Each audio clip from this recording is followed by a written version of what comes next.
From Wasilla, Alaska, the interview. Sarah Palin with Charles Gibson continues. Didn't George Bush come to Washington 8 years ago talking about reforming Washington in the same kind of language?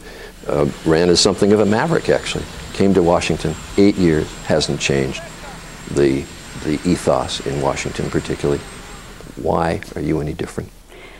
We're promising the reform, and we are mavericks. There's no doubt in anybody's mind now across America who's paying attention to the presidential race here that I am a Washington outsider.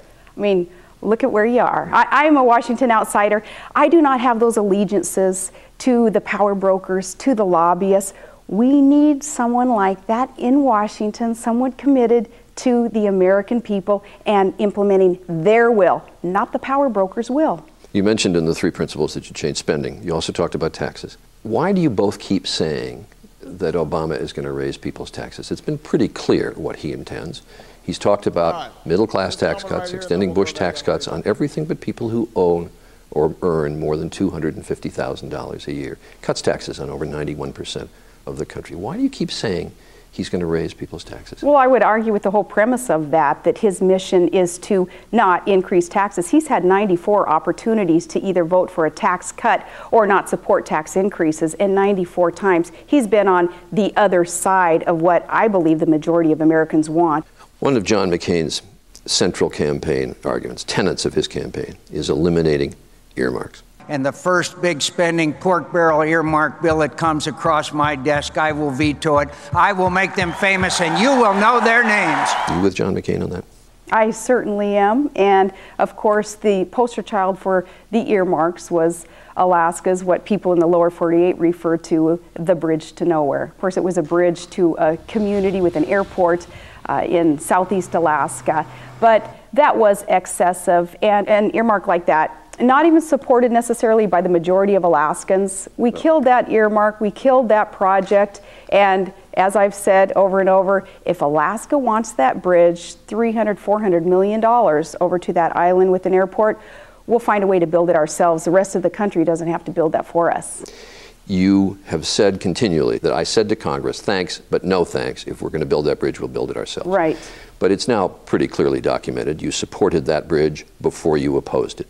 You were wearing a T-shirt in the 2006 campaign, showed your support for the bridge to nowhere. I was wearing a T-shirt with the zip code of the community that was asking for that bridge, and not all the people in that community even were asking for a $400 or $300 million bridge. But you turned against it after Congress had basically pulled the plug on it, and after it became a national embarrassment to the state of Alaska. So do you want to revise and extend your remarks? It has always been an embarrassment that abuse of the earmark process has been accepted in Congress, and that's what John McCain has fought, and that's what I joined him in fighting. But you were for it before you were against it. You were solidly for it for quite some period of time until Congress pulled the plug. I was for infrastructure being built in the state, and it's not inappropriate for a mayor or for a governor to request and to work with their Congress to plug into the federal budget, along with every other state, a share of the federal budget for infrastructure. But you didn't say no to Congress, we'll build it ourselves, until after they'd pulled the plug, correct? No, because Congress still allowed those dollars to come into Alaska. They did. Well, transportation fund dollars still came into Alaska. It was our choice, Charlie, whether we were going to spend it on a bridge or not. And I said,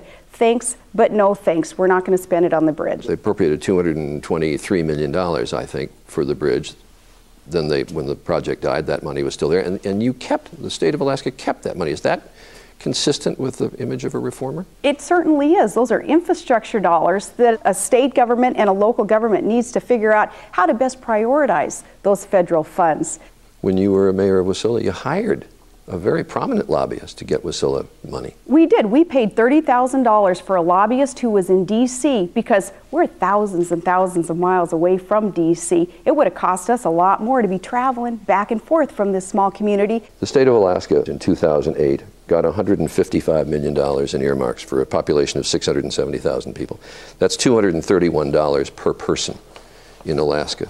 State of Illinois, Obama state, got $22 per person. You got 10 times per person as much. How does that square with being a reformer?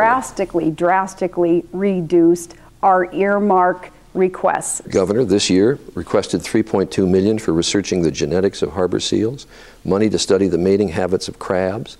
Isn't that exactly the kind of thing that John McCain is objecting to?